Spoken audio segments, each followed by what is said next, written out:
All right, now I'd like to welcome to the show Gonzalo Schwarz, President and CEO of the Archbridge Institute. Welcome to Free the Economy, Gonzalo. Thank you, Richard. Great to be here. So to get started, can you just give us the quick elevator pitch for the Archbridge Institute and what your mission is there? Sure thing. So our mission is to lift barriers to human flourishing, and we do that by focusing on three we call interrelated pillars of human flourishing: on the economics, psychology, and culture around human flourishing. So we have different products and products and different reports or multimedia essays or magazines or surveys that we do for each of those areas. But the idea is that those three are interrelated areas. I work on the social mobilities, the economics of human flourishing, the psychology side, we have a human flourishing lab, and the culture side, we do surveys and we have an online magazine. But the idea is all to have build a the scaffolding of a new human flourishing movement in which I think classical liberal ideas will have more impact in public policy debates. All right, fantastic. So recently I was reading your report, Social Mobility in the 50 States, and that's a fascinating piece of analysis. And I liked the summary from there. Quote, when people think of the American dream, they consider the ability to better one's life and achieve one's goals. They are either directly or indirectly speaking about social mobility, end quote. So what you all have done here really is it seems to try and put numbers and sort of quantifiable statistics on how easy it is to achieve the American dream these days.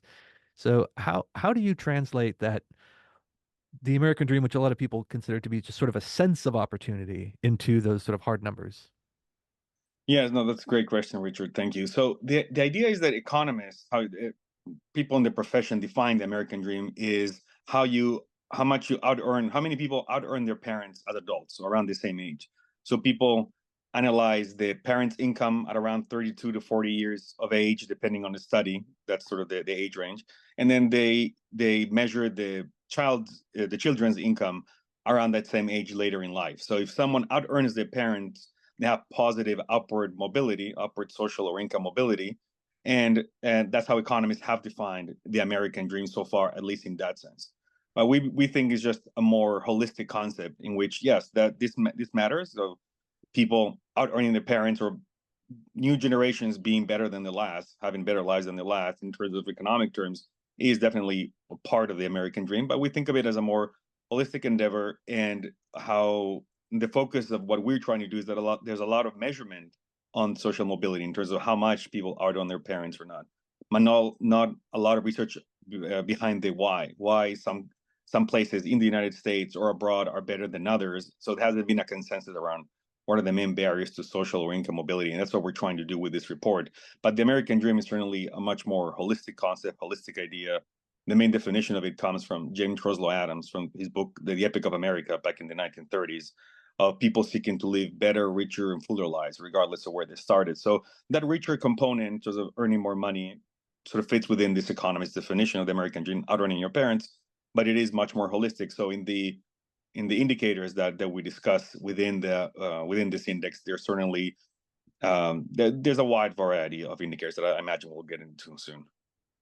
Right. And I know when some people look at economic statistics like this, they will say, "Oh, well, there's more important things than money out there." So when you mention or when you look at how economically productive a certain country is, and you have a GDP, a gross domestic product number, some people would say, "Oh, well, that's just about dollars and cents. We really want to talk about, human flourishing, about, education and, how, happy or satisfied you are with your life and all those things."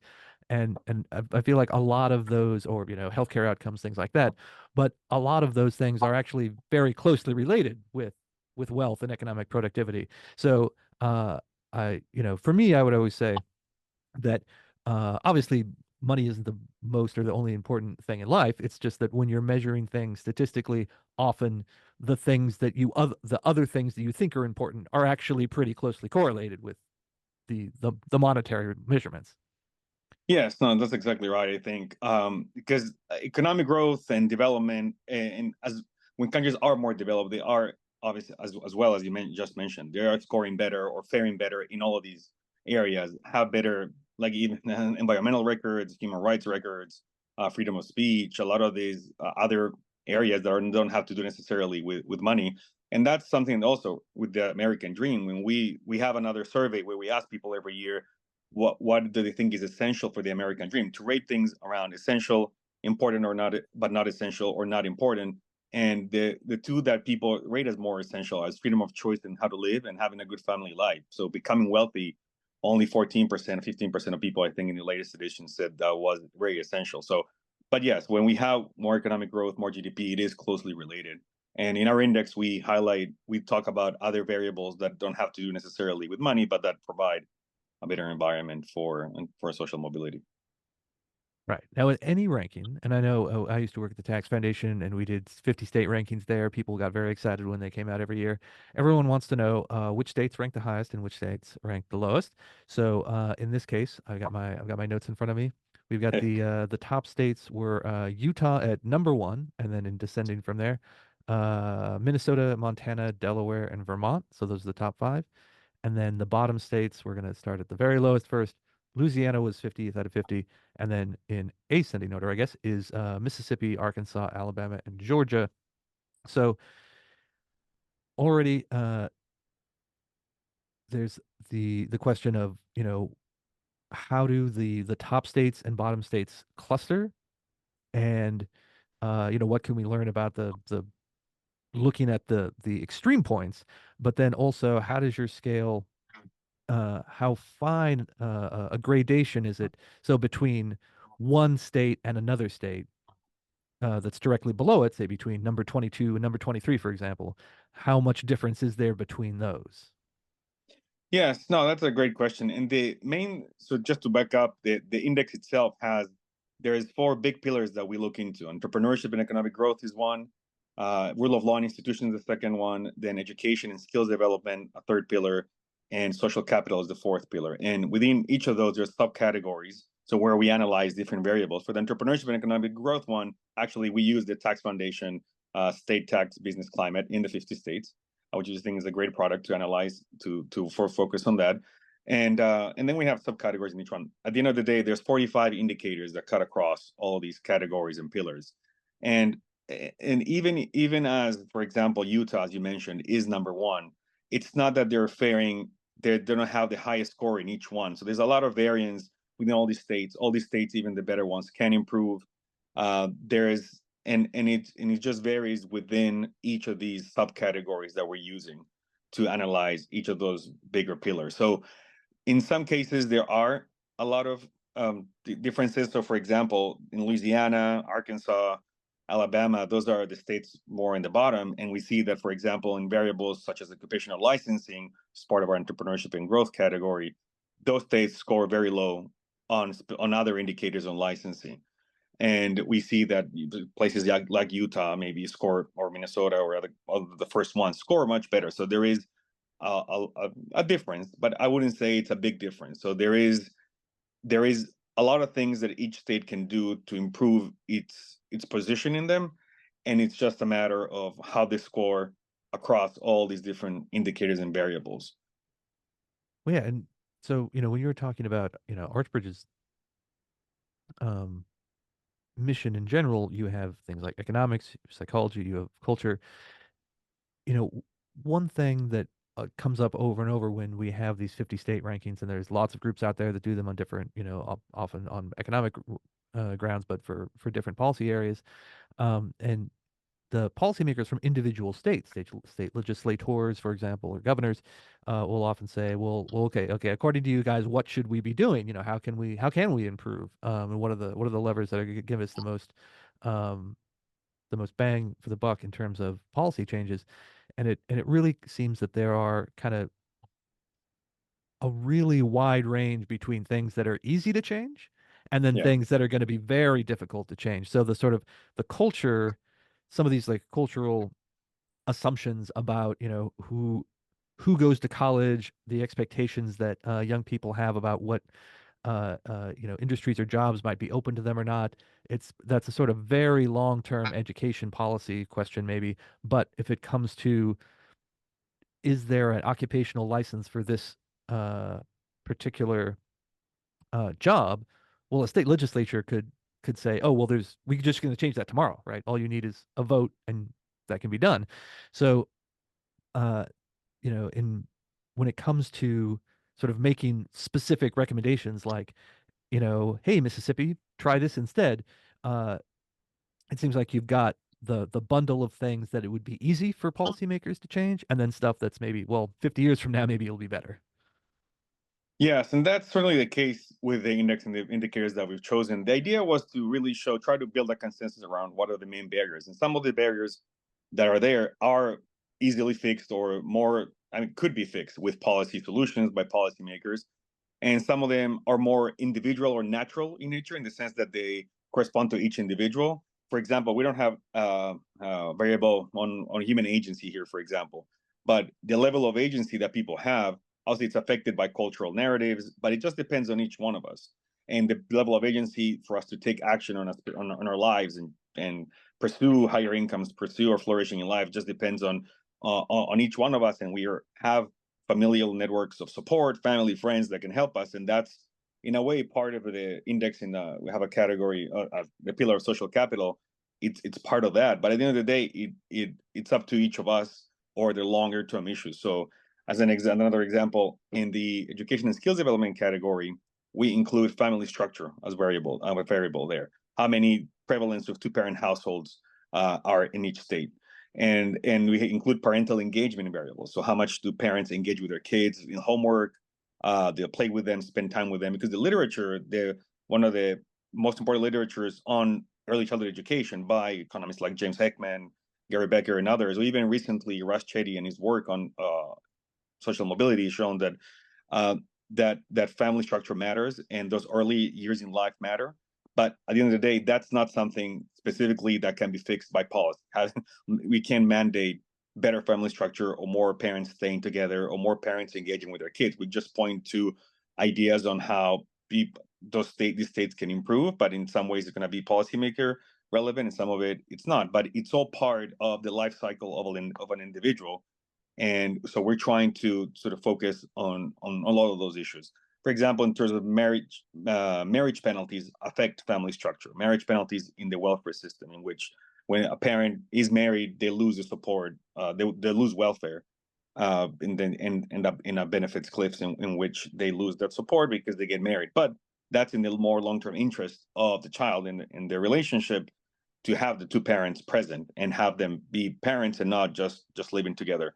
But so a lot of people choose not to get married because of that, and that's something that it's been discussed in different states. But I'm not saying, I'm not going to say it's just a small part of it, but it is just one of the variables that affect family structure and they affect how people engage with their kids. But in the social capital category, we have also community event attendance, uh, people like neighbors doing favors in the last year for people in their neighborhoods, how connected people are, donations, how many nonprofits are in each place. Because at the end of the day, there's direct service nonprofits on the ground, local nonprofits that are helping people in need at a specific time, something that a policy lever will not be able to change. But if we have other people working on specific issues, either it is addiction or people they live in prison and want to find a job, or people who want to open a business but don't know how to write a business plan, or homelessness, or whatever it is, there's a lot of these issues that might have a policy lever at some point, or policy might have affected some of the outcomes. But more broadly, it needs to be meeting people where they are and doing very local programs, very targeted programs. And some of that are some of these direct service organizations. But in that sense, maybe a policy variable there that we do have also in the index is our charity regulations. How much these nonprofits and charities are regulated. So if they're less regulated, all within the law, I mean, you can have more of them and more can help more people. But at the end of the day, it is about more local solutions and things that policy will not be able to solve by itself. And so it's always a challenge, but we do try to highlight a wide variety of ways in which we need to take both of those things into account, because social mobility and human flourishing is just a life cycle endeavor. It's our lives. It starts at birth, obviously ends much later in life, hopefully. And the idea is that we need to. There's a lot of variables in between that affect people, and it could be, as you just mentioned, it could be policy or it could be not. Yeah, and I think you pointed something really useful there, that even things that it seems like there wouldn't really be that much of a policy input on, In some ways there are that, the policy, social policy, both at the state and federal level, is already so involved with our lives that it's difficult to find anything that there actually isn't a connection point into, like, you're pointing out, it's possible to structure like social welfare payments in a way that doesn't penalize marriage and family formation. I know Arthur Brooks and Robert Dorr at the American Enterprise Institute have written a lot about that over, at least the last decade. Um, you know, that you can have policies that encourage, what they call the success sequence, the idea that you get your education, then you get married, then you then you have children, and that there are all sorts of very significant real world benefits that the tangible benefits that we know that come out from following a sequence like that. Uh, so the you sort of mentioned that part of the kind of data that's gone into this, one little piece is like the tax foundation data, and I'm sure there must be like sort of Census Bureau, American Community Survey, all sorts of different data sets. How Yeah. difficult was to put all of that together, especially 50 different states? Was it do you just like copy and paste it into one big spreadsheet, or is it? I assume it's more complicated than that.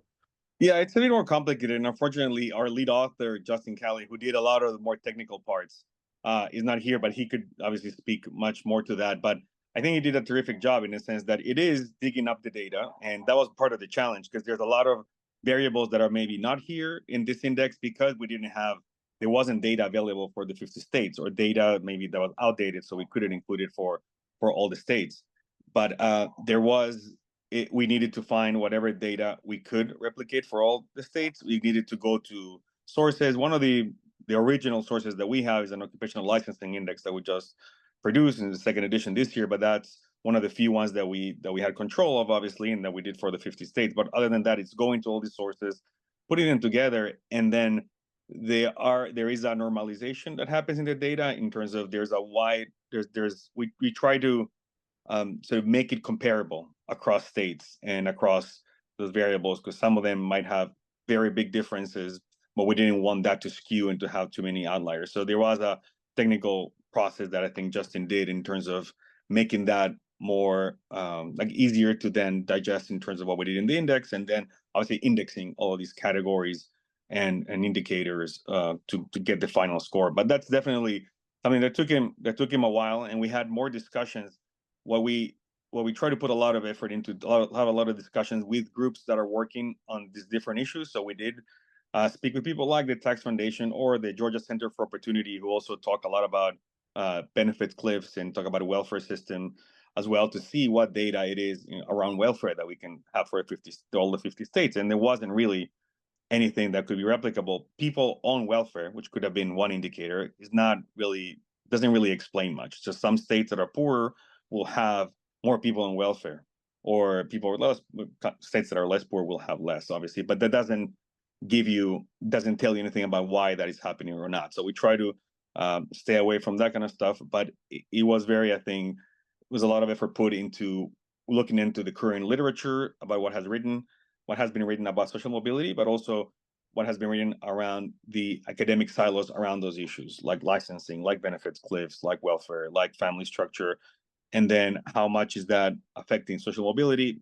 There are papers that have a direct link, some of them that don't, but we know that indirectly it affects it. So we just try to put a lot of effort within that. So between those two things, the data and the making it as rigorous as possible based on the latest available research, it was, I think, a big effort from Justin and obviously myself to put this together to structure all these variables. But yeah, it was a challenging but very it was a very enlightening process because at the end of the day, we let this data speak for itself. So we think that Texas, for example, which is a place where we think there should be more upward mobility, more people are moving there, actually scores pretty low in our index because of variables like licensing that is not great in the states, or educational freedom was one of the variables under the education category, and that's not too prevalent in Texas.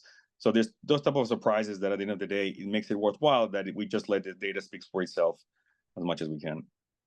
Yeah, and that's actually one of the responses I have because I look a lot of these look at a lot of these reports when they come out, and especially when it comes to things like taxes and budget, and then sort of corresponding measures, which is like economic growth and inbound migration, like you mentioned with Texas. Um, there's a report like, say, the American Legislative Exchange Council does a report called Rich States, Poor States that has a lot of economic indicators that are weighted in there. And on that one, and some other, I think a fair amount of other similar ones, you've got big red states like Florida and Texas almost always come out on top. Is Mhm. good for economic mobility, good for economic growth and economic indicators in general. Then you get sort of medium-sized states, also more on the red side, like Arizona, North Carolina, often in previous years have been ranking very high in reports like this. And then you've got big blue states like California, New York, and Illinois, often ranked very low in terms of Mhm. growth and inbound migration and new business formation and those sorts of things. And uh, we've talked about that a lot on this show with previous guests about what is, why is that? And it definitely does seem to be a sort of trend in that case where the redder states seem to be doing better on some of those economic measures. But as you pointed out here, the data, there's a much less predictable mix, right? So you have both big states and small states are in on both of these categories, both at the upper end and the lower end, as well as majority Republican states or majority Democratic states. Um, is there? I guess you sort of led into like the idea with Texas, a state that's usually higher Mhm. ranked in these things, has some deficiencies there that could be remedied and improved. Um, is there is there a general argument why uh, these rankings don't kind of match up with more of those like predictable rankings that we've seen from kind of supply siders and economic focused people? Is it just every state is different, or are you just measuring really different things from those other guys? Yeah, no, we measure, I think in the, at least in the entrepreneurship and economic growth pillar, the first pillar of what we're measuring, there's a lot of, I think, variables in there that are, that show better business environments. So there are some of these states, just say maybe red states, that are faring better in that specific pillar, but we are adding, and one of the categories is business dynamism within that entrepreneurship and economic growth. And there we use a great report on economic dynamism in the States from the Economic Innovation Group that has like churn, so how many people leave or go into occupations, then migration into states, employment rates, labor force participation. So there's a lot of that maybe fits within that pillar, but we are trying to include other variables that affect mobility. And so it could be that some of these economic variables are good, but the other support systems are not there in terms of even education. Maybe these states could be even better if they improve on these other variables. What we did do is, after obviously all the data was compiled, after we had our results, we correlated our data in this report because it's the first time that someone has done like gone deeper and said what's behind why there's more mobility in these states. As I mentioned, Rush Chetty and his team at the Opportunity Insights at Harvard has done that in a little bit, and they found, at least in this latest report that came out a couple of months ago from them, that where places that have more employment have more mobility, which is something could be fairly obvious that you wouldn't need a big study to do, but that's something that still it's out there in the data that wasn't discussed before, more about the measurement or family structure in a previous report that they did, but not a comprehensive report on different variables that we've identified from different literature.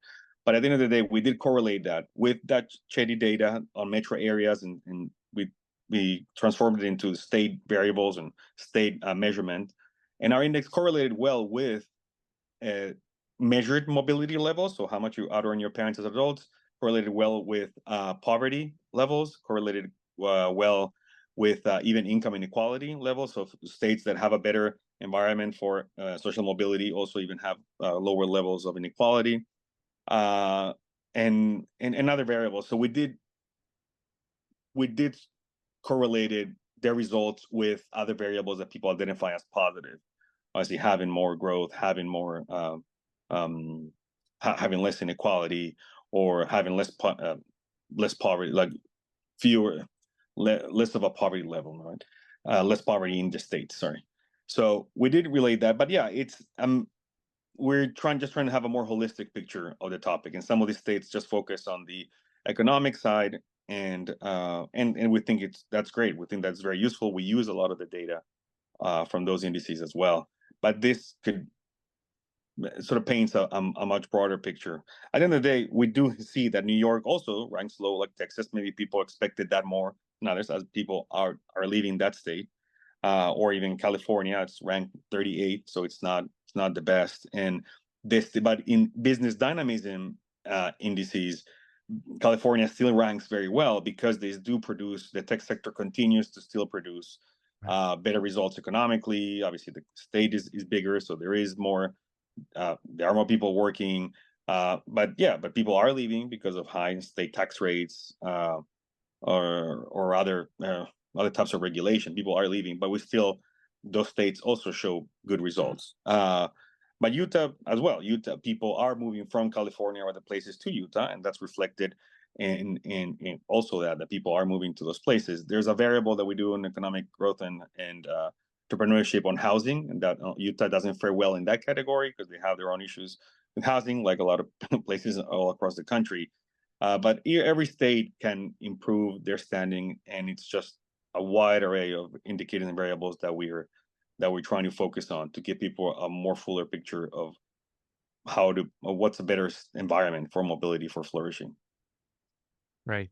And so I know one thing that comes up certainly in the federal level, say when it comes to, spending or tax policy, a lot of people talk about the incidence. What's the incidence of a tax rate change? And they usually mean by income. So is this policy good for people who are already rich, or is it good for people who are at the bottom?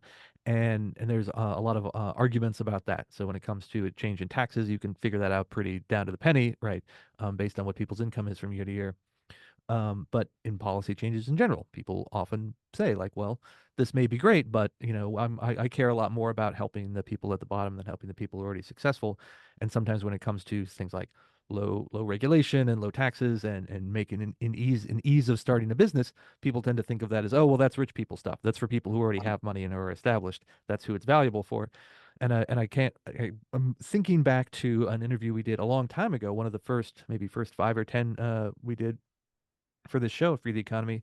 I interviewed Alfredo Ortiz from the Job Creators Network, and he had just written this book Mhm. called The Real Race Revolutionaries: How Minority Entrepreneurship Can Overcome America's Racial and Economic Divides. And one of his points was that a lot of people who are uh, first generation immigrants are entrepreneurs. The businesses they start tend to be pretty small, at least at first, but that it's actually people who are outsiders for whom the ease of an entrepreneurship is even more important, right? Because if you are from an established family, you have an Ivy League degree, you're from a family where your relatives all went to college, you're much more likely to have an in with a big company or to get a cushy job or to join your uncle's accounting firm or whatever. It's the people who don't have those connections who might have to start something on their own just to get by. And so I wonder if that sort of angle on it has like gone into your thinking that um some people think of economic freedom as something for only people who already have money, but those kind of those lower barriers Mhm. can actually be even more important to people who are kind of outsiders and just starting out. Yeah, no, most definitely. There's a couple of points that I wanted to make on this, and hopefully I'll make them short. But the first one is we in this latest survey that I mentioned we did on the American Dream, we did include a question in terms of what do people think is the best vehicle to climb the income ladder? Because what I'm sort of one of my pet peeves around this work is that there's a lot of talk about the measurement aspect of mobility. There's a lot of talk about how we can tweak the welfare system in terms of adjusted child tax credit, the earned income tax credit, or tax and redistribute, like we need to close the income gap to improve mobility. But there's very little discussion about how a job is the main source of income for people, and that's what our survey showed. 60, when we give people an option, what's the best vehicle to climb the income ladder? If it's a job, if it's family support, if it's education, if it's a well crafted government assistance program, if it's sort of one of these programs or a UBI, if it's something like that. And I think it was yeah, like 50%. Yeah, it was exactly 50% of people said that employment or a job is the main way to climb the income ladder, the best vehicle.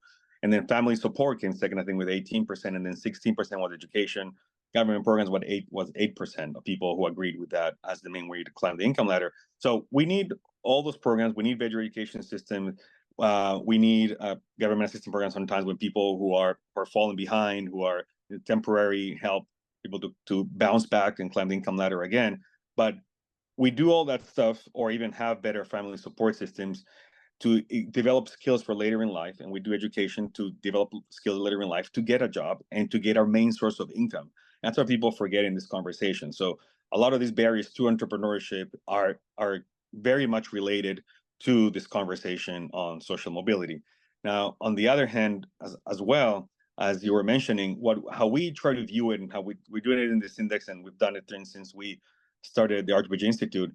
Um, we think that that's definitely exactly what you just mentioned. When there's a barrier in the way, for example, building a business, starting a business, and there's a regulation in the way that sort of stand like as a barrier for people to start one, or if it's a barrier like we just discussed before on occupational licensing, or even if it's a barrier with a bad public school system, if we go to education, middle class or upper middle class, obviously rich people will have a better opportunity and an easier path to overcome that because, as I said, networks of family, friends, they have more resources in terms of time and money to overcome a barrier. They can move school districts to a better house that's within a better school district if the public school system is the bad part. But the poor don't have that option. The poor are stuck sometimes where they are, or they don't have as many resources to deal. They might start their business and they might take 6 months more to get the funds, to get the money to finish a training if it's something for a license. But so that's where that barrier creates the issues, and it creates it for the most disadvantaged people in society. That's exactly what we're trying to do with this report. Even family structure is part of it. The prevalence of two-parent household matters. So all of that affects the poor more. And what even like when we talk about with people who maybe not agree with more classical liberal ideas, while more center left, we try to say if you care about income inequality, you're also in because you care about the poor. We're speaking the same thing, speaking the same language. We care about the poor as well. We want them to be able to climb the income ladder. And now the problem is not that the rich have more and the poor have less, and they're creating that. There is a barrier in the way other people can overcome easier than the poor. So let's focus on the issue at hand, which is that barrier, which is that license, which is a bad school system, so less educational freedom opportunities. So if you take both of those things, that's definitely what we're trying to do with our approach, and specifically with this index, trying to show the barriers that are more important, even more so for the poor. And that's why I think, as I mentioned before, it correlates very well with poverty levels across states. Right, and the question of, how to measure social mobility that you mentioned in the paper, that you can sort of measure it one of two different ways. And so you look at sort of mobility in the absolute sense, saying, does one person earn more inflation adjusted money at age 40 than their parents did at the same age? And so that's sort of absolute. But then there's also, what some people look at, which is, have you moved from the sort of layer of the economy where you were born into to a higher one? So if you were born and your family was the 20% poorest in the country, do you end up becoming in the 20% richest at some point, in your lifetime? So that's kind of positional uh mobility. Um so some people would say like one or of those or the other is maybe more important, or is neglected, or we should like focus on. But obviously you can have a growing economy where everyone is better off Mhm. than their parents were, than when they were born. But obviously, you can't have an economy where everyone's in the top 20%. Like that doesn't make any sense. Yeah. So how do you kind of balance those two, the sort of the absolute versus the sort of relative, in terms of what do you think is most important? Yeah. I think for some in some ways relative might matter as well in terms of like you want to see people climb into a different quintile of the income distribution. You want to see them, so you want to see them grow and leave. But I think the absolute mobility measurement is the more important one in the sense, as an example. So you have obviously five quintiles: 20% poorest, 20% richest, and in between 40, 60, 80, right, of people in within those quintiles. You can be like, for example, you're born to parents in the bottom quintile, the 0 to 20% of the population that have an income. I think it's now around maybe, I want to get this wrong maybe, but between 33, 35,000 per year is the bottom quintile.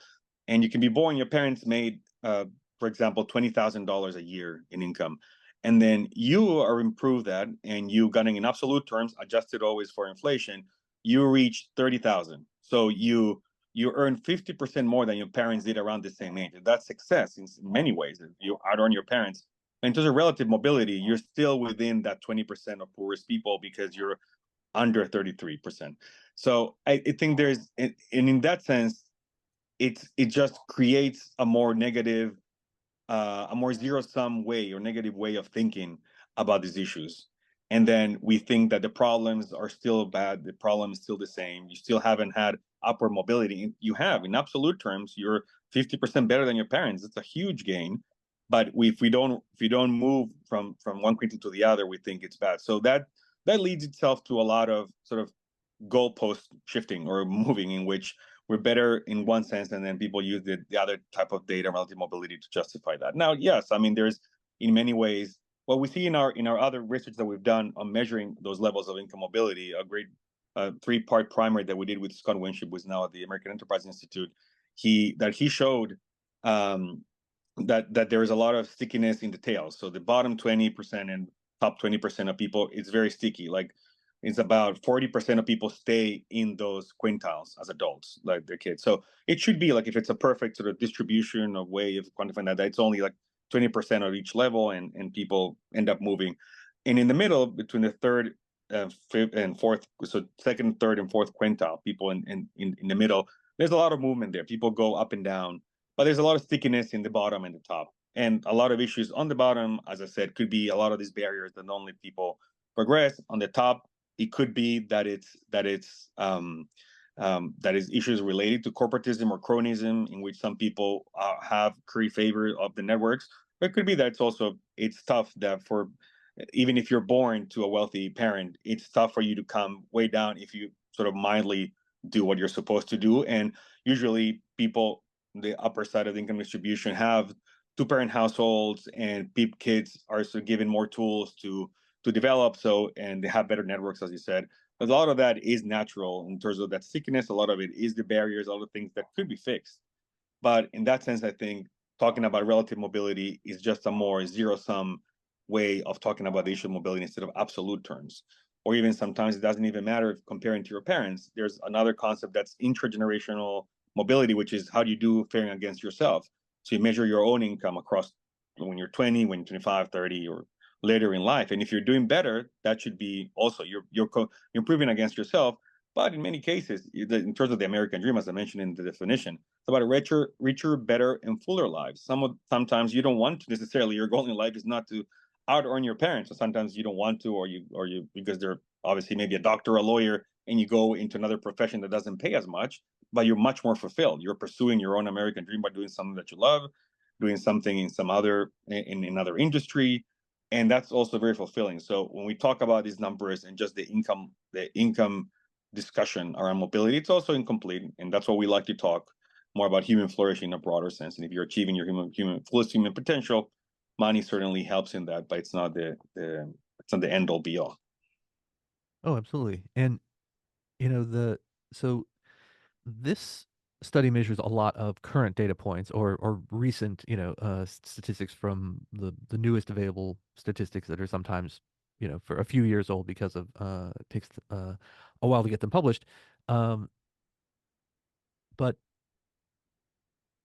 one of the kind of biggest arguments we have out there today is that social mobility is weaker than it has been in previous generations. If you go back decades, 2, 3, 4, 5, multiple decades, and that some people have said, oh, well, not only are we seeing less social mobility, we're seeing so little social mobility. The American dream, it's dead. American dream is dead, they say. Yeah. And then you've got people like our own guest from episode 2 of the show, Michael Strain from the American Enterprise Institute, who wrote a book in 2020 called "The American Dream Is Not Dead." Yeah. Making that kind of argument. And so, even though your current study doesn't measure this over decades, but obviously you've like read and studied an extraordinary amount of material to get to this point.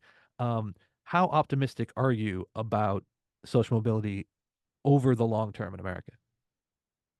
I'm I'm very optimistic by nature, but I'm very optimistic about it as well, because I think we're just trying to take the first step in terms of uncovering how we can kickstart that social mobility. I think I agree with a lot of the arguments that Michael said in his book, and in our research with Scott Winship, he's shown that he went to comparing the data from Russ Chetty, who showed that steep decline from the 1940s generation to this current generation, in which 90% of people out earn their parents, and right now it's more about 50%. Actually, Scott found adjusting for their own data, because sometimes it's just adjusting for household size or adjusting for inflation, like using a different inflation indicator. He found that was more about 68%, between 68 and 73% that are on their parents. So it's not 50, so it's not as bad. But what he found as well, it was also wasn't 90 as much, or it was 90, but he started measuring people born in the 1940s, and then they become of age. Their parents lived through the Great Depression, so the starting points for those generation are very low. So it was just a matter of it was going to happen that we're going to outearn on their parents, because things after that became much better for their own kids and after the Second World War. But what Scott also showed is that there hasn't been a lot of movement. It was always been around that 70% mark of mobility across for many decades. And for me, that's also not the greatest, in the sense that we have been stagnated, and we should strive for more people to climb the income ladder. But I think I'm optimistic, because taking this step at least, and other people have been working more on the issue as well, of uncovering what are the main barriers to mobility, at least measuring it and seeing that there's a problem. That's step one. What to do about it. More people are talking about it. There's a great book by Melissa Kearney, The Two-Parent Privilege, talking like from last year, talking about the importance of family structure, for example. James Heckman talking about early childhood education mattering. More people talking, like in this latest research by Russ Chetty, even talking about the importance of employment and job creation. So there has been a lot of research showing that's a path forward that we can improve. And the idea is to convince, obviously, enough policymakers to make those changes. Certainly, one of the bigger issues, sorry to go back to the licensing example again, but even business dynamism, that currently 1 in 5 occupations requires a license. And back in the 1970s, it was 1 in 20 occupations. So there has been an increase in licensing requirements. So those generations born in the 1940s went to work around the 1960s, 70s, when there was less regulation, less licensing, and now there's more. So these current generations are facing more of that. Obviously, regulation has increased. You at CEI have great reports every year with the I hope again this right 10,000 commandments Hmm. report showing how much regulation has increased. But there's a business dynamism. Even the Economic Innovation Group showed historically, and other researchers like John Haltiwanger, University of Maryland, or Yusuf Kaksijit from University of Chicago, showing how business dynamism has declined since the 1970s, which is measured about in terms of how many of firms in a given year are startups, how many were just founded. In the 70s, it was about 12% of all firms, around 12 to 14% of all firms in the United States were startups. And the percent of new firms that sort of died every year, that closed, that didn't work, was about 8%. So the birth of new businesses, of startup and entrepreneurship, was around 12%, and 8% dying. You still have net positive dynamism in the economy, more businesses being created. And right now, it's more around that 8% of new businesses 8% of total businesses are new businesses. So the amount of like business startup creation has declined. It improved a little bit through the pandemic. More people became solo entrepreneurs, but I think it leveled off, and I think it started to come down again, if I'm not mistaken. But we're starting to improve just now, but it's been decades in the 1970s in which business dynamism has been in decline as well. So just going back historically, there's the other variable. Labor force participation has been declining for a long time as well. So those just highlighting those points of the data and sort of showing that alongside the decline of mobility could help policymakers take better decisions. And a lot of it is at the state level as well. Could be federal policy, but a lot of it is very local and state oriented. So I'm just very optimistic, because I think we have more answers now to why this has been happening. And we definitely need to do more research into why, and doing more causal analysis or even correlations to show more of these relationships. But I think I'm myself optimistic, maybe because I'm working on it almost every day, looking at all these papers and data, that I think there is a path forward. In the latest research on the serving the American dream shows that more people are pessimistic about the American dream, but the majority of people are still optimistic. So people will still continue to support the idea of the American dream, and we still, as a psychological sort of factor for the country, is very important to keep believing in that promise and keep striving, keep overcoming barriers. at the same time, we need to start removing more of those barriers. So I hope that that sort of comes in the next few years. So given with your work, with our work, with a big coalition of people focusing on the issue, but caring about people, caring about the poor climbing out the income ladder, have more opportunities to do so. All right, fantastic. That is a great summary to what is a very complex issue.